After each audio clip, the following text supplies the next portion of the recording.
First of all, congrats on your little bump. Congrats on your little bump. What about my bump? You've got two nice ones. And they are kind of bumps, aren't they? Didn't know who she was. This was her first movie, and I was singled out as you treated her like a fan, and then I was dressed down afterwards, which could have been a career ender, because when you're an intern, you're the most dispensable person on the project. And so Liz Plank was a perfect person for them to go after because first and foremost, if you don't know anything about her, I had never heard her name before this scandal. She's kind of branded herself as like the ultimate feminist. In a surprising and controversial turn of events, conservative commentator Candace Owens has reportedly leaked a list of alleged victims connected to Hollywood actress Blake Lively. This shocking revelation has sent ripples through the entertainment industry, igniting intense discussions about the nature of the allegations and the credibility of the claims being made. Liz Plank was the co-host of the Man Enough podcast alongside Justin Baldoni. And then, as soon as Blake Lively filed her complaint, Liz Plank was out, instantly said she quit, a show of support and solidarity with Blake after everything dropped. And people began looking into it. And particularly there was this TikToker, Steph with the Deets, who had showed that perhaps the reason that motivated her to get on the side of Blake Lively without actually looking into anything, or at least speaking to her co-host and hearing his side of things, may have been what we have discovered since, a repeat sort of Ryan Reynolds psychopathic strategy of essentially love bombing people. Owens, known for her provocative opinions and deep dives into high-profile scandals, has hinted that the leaked list may contain names that could unveil hidden truths about Lively's past. As the story continues to unfold, the public is left grappling with the implications for Lively's career and reputation.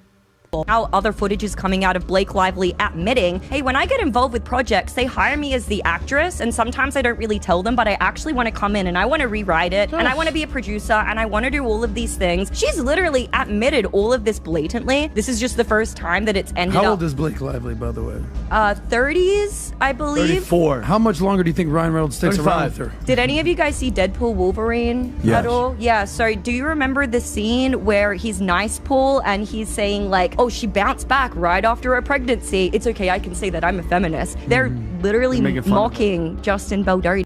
Blake Lively, who gained fame as a co-host of the Man Enough podcast alongside Justin Baldoni, found herself at the center of controversy when she filed a legal complaint against Baldoni. Following this, Liz Plank, another co-host of the podcast, abruptly resigned, claiming it was a gesture of support for Lively. The downfall of Blake is super important because it represents our collective awakening, specifically to celebrities that we should not be idolizing, and they hate that. So do you feel free now to try everything? What is the next 5 years? Well, in terms of trying, Did you see the movie? I did see the movie, but I mean, we're gonna give you a pop quiz. There's gonna be a pop quiz every minute of it. Yeah. This swift departure raised eyebrows, particularly as investigations into the situation revealed that Plank may have been influenced by a pattern of behavior reminiscent of Ryan Reynolds' alleged love-bombing tactics. A 2009 Glamour UK interview by Blake Lively, and in her interview, she admitted to trying to poison the cast of Gossip Girl, which is where she made her name, against her co-star Penn Badgley, who played her love interest, Dan Humphrey, on the show. She said, at first I was so upset that they had hired him, I actually poisoned the whole cast against him. And she goes on to say, but then they noticed that he wasn't a jerk and was actually a nice, charming person, and almost immediately I realized it too. But it took me about a week to admit it. And here's the thing. Reports were that Blake Lively and Leighton Meester, who played best friends on that show, were not friends during the 6-season run of the show. Leighton Meester and Penn Badgley and other Gossip Girl co-stars have remained silent in the wake of the Baldoni legal drama. Neither Meester nor Badgley follow Lively on Instagram. This connection has led to speculation about the dynamics at play within Lively's circle and the motivations behind Plank's actions. In a series of resurfaced interviews, Lively has openly discussed her ambitions to take on more creative roles in her projects, including rewriting scripts and producing. In one instance, She candidly admitted that when she gets involved in projects, she often wants to take the reins and make significant changes. This shows proof positive, or you know what, potentially proof positive, that there is a history of her doing this type of behavior, going out of her way to talk ish, put out rumors, say bad things, say negative things about other co-stars, either because she just is in her feelings about that person, not happy about that person being in the show, or because she feels, I don't know, maybe because she just wants to start drama for the sake of starting drama. I don't know what it is, but clearly we're seeing the embryo stage, like the embryo stasis, or the embryo stage, the beginnings, right, of this whole thing to what it has flowered or blossomed into now. This admission has raised questions about her professional conduct and the potential impact of her assertive approach on her relationships with colleagues. A particularly revealing moment came from a 2009 interview with Glamour magazine, where Lively candidly reflected on her initial reservations about working with co-star Penn Badgley during the filming of Gossip Girl.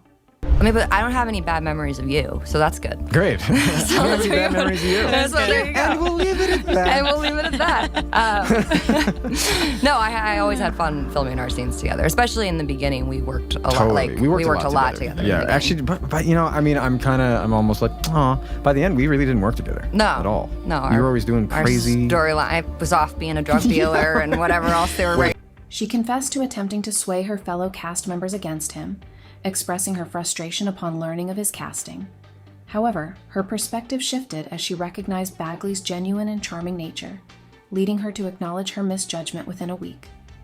I promise you, I've been trying to think of other things to talk about, but another day, another file. And this actually has to do with one of the most interesting aspects of this entire case. Blake Lively is now being sued by Jed Wallace of Street Relations Inc. He has said that she has cost him millions of dollars in reputational harm and is suing her for defamation.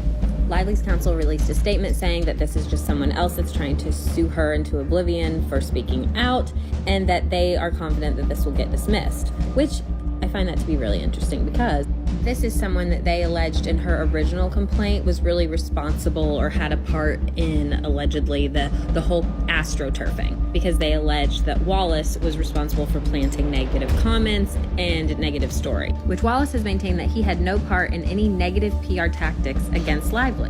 Which it was interesting that her defense basically was like, oh, this is nothing, it'll get dismissed, yada, yada, yada, because in her filings, they said that Wallace was the one who weaponized a digital army. I don't know if that's a direct quote, but basically that it was either real accounts or possibly bot farms. I don't really know. I probably need to read that again. But basically that was orchestrated by Wallace and, you know, other members of Baldoni's team. Which, like, if I was naming someone who, like, had taken part in this, like, alleged astroturfing, I'd be like, yeah, see you in court. Can't wait to find out your method. I don't know. Maybe that's probably not the most professional response, which is also probably why I'm not a lawyer and I'm here on TikTok. Right. This admission has sparked discussions about Lively's interpersonal dynamics on set and her ability to navigate professional relationships. Reports have surfaced suggesting that Lively's relationships with her co-stars, particularly Leighton Meester, have been strained. Imagine for a second, you invite a man to your trailer, you're breastfeeding. You say, you can come in, but you gotta turn around. So he, knock, knock, I'm here. Come on in, turn around. He locks eyes with you. And the second it takes for him to turn around. And you add that to the lawsuit, Blake Lively. Gossip Girl. You must be stopped. That man was standing and staring at the wall, singing show tunes to himself for all we know, counting stars, counting specks of dust and paint. And you said that was sexual harassment. At this point, you gotta blame it on Ryan Reynolds. Say he wanted the idea for a movie. Say that he thought that it was gonna be a funny ha ha ha moment. You know how he jokes. Say we all know how he jokes because it's not working. You doomed us. Notably, neither Meester nor Badgley follows Lively on social media, which some interpret as evidence of a history of negative behavior. This pattern of alleged bullying and manipulation raises serious questions about Lively's treatment of her colleagues and the potential consequences of her actions.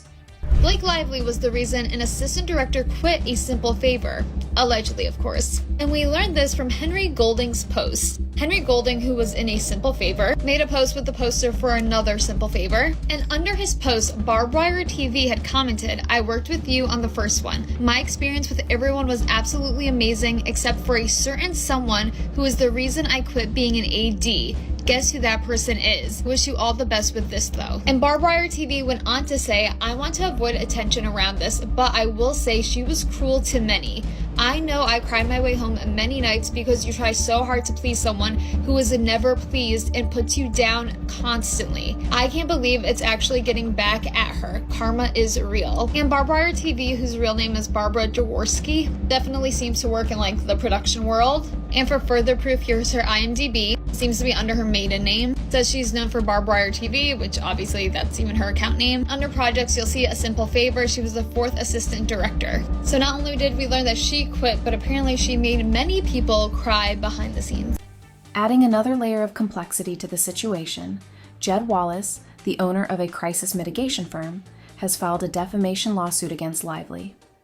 Wallace alleges that Lively falsely accused him of orchestrating an online smear campaign against her, claiming that her accusations have caused him significant reputational damage.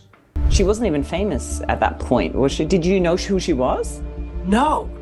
So I was an intern on a show that she was doing press for, and they were going to talk about Sisterhood of the Traveling Pants. It was 3 of the 4 stars.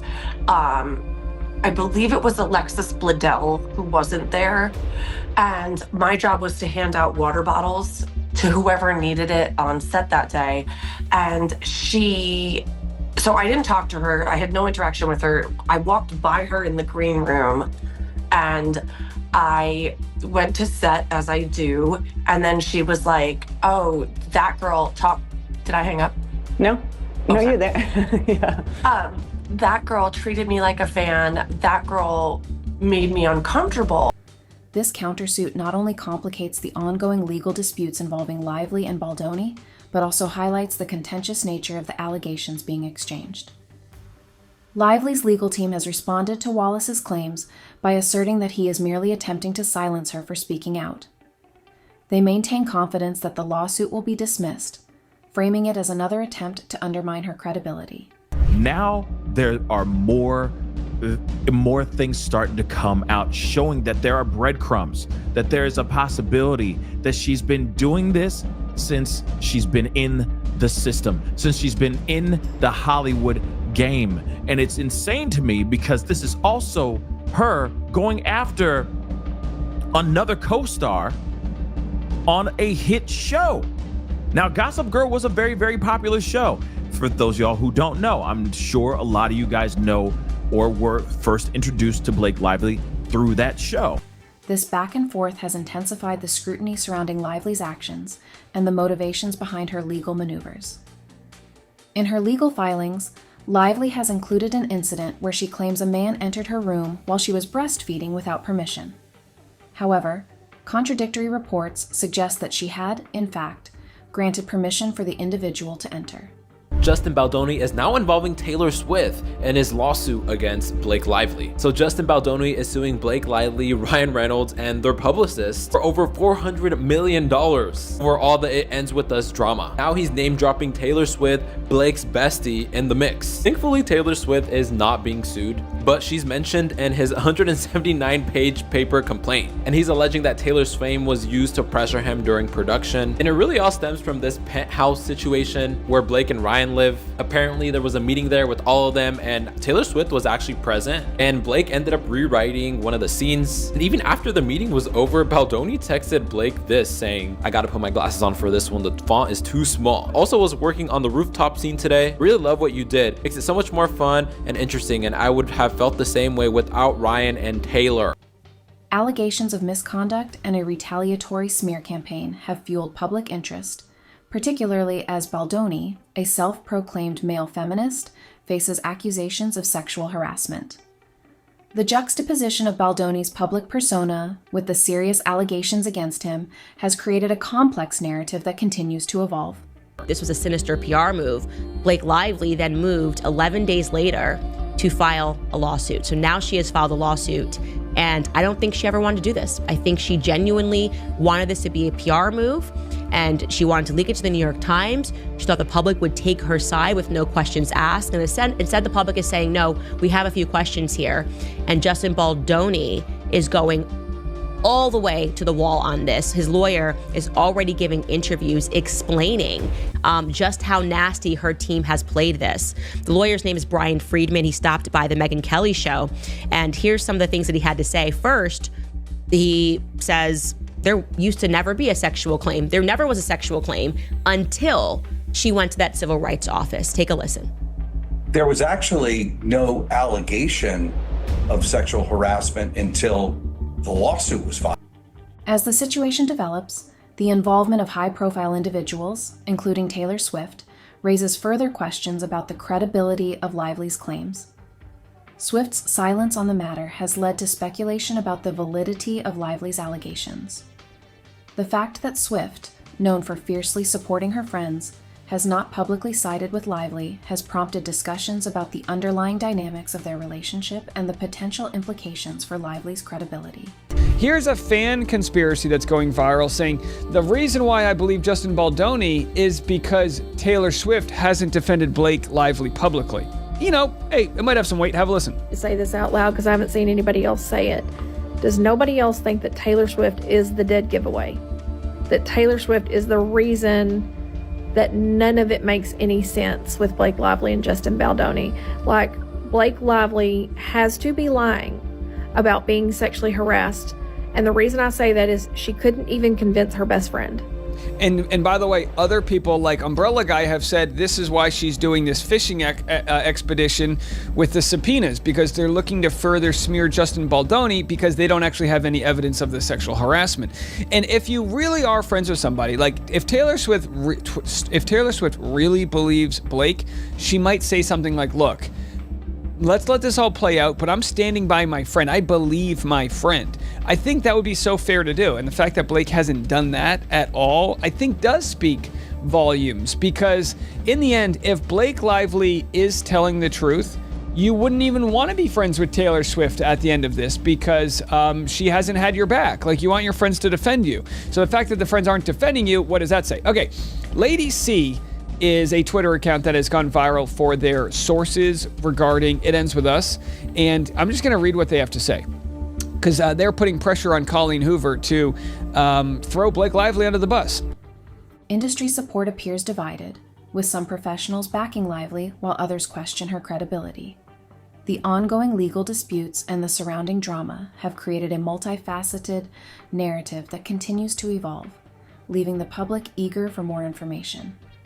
We're going to be talking all things Blake Lively and her legal complaint that she's filed against her It Ends With Us co-star, Justin Baldoni. Yes, the It Ends With Us movie drama does in fact not end. What's interesting about this story to me is the Justin Baldoni of it all. He is a self-proclaimed male feminist. He's woke. He speaks out against sexual assault and sexual harassment, even toxic masculinity. And now in this legal complaint filed by Blake Lively, he's being accused of sexual harassment. I challenge you to see if you can use the same qualities that you feel make you a man to go deeper into yourself. And will you be man enough to stand up to other men when you hear locker room talk, when you hear stories of sexual harassment, when you hear your boys talking about grabbing ass or getting her drunk? Will you actually stand up and do something so that one day we don't have to live in a world where a woman has to risk everything and come forward to say the words "me too"? This is gonna be really awkward if these allegations are true. I will say, just for the record, I'm not a fan of either of these individuals, and something about both of them rubs me the wrong way, so I'm not sure what exactly the real truth is. As new details emerge, the complexities of the situation highlight the challenges of navigating personal and professional relationships in the high-stakes world of Hollywood, where reputations can be made or broken in an instant. The unfolding drama serves as a reminder of the intricate web of relationships, power dynamics, and the ever-present scrutiny faced by those in the public eye.